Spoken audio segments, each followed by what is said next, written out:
Fiți amabil, sunt venit din Sibiu să-mi caut ceva de muncă, mi s-au terminat banii și încerc să-mi strâng de o cazare mai ieftină, ceva, ca noaptea am dormit pe bancă. Bani.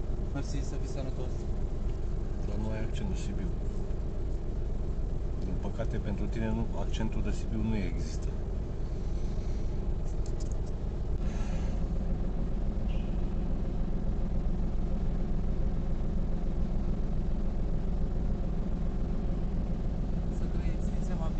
Sunt venit din Mediaș să-mi caut ceva de muncă, mi s-au terminat banii și încerc să-mi strâng de o cazare mai ieftină, ceva.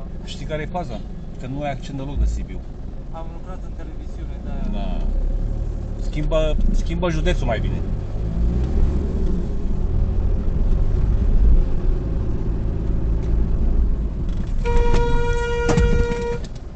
Să-mi bag pula în măta și morții mătii și în toată familia mătii.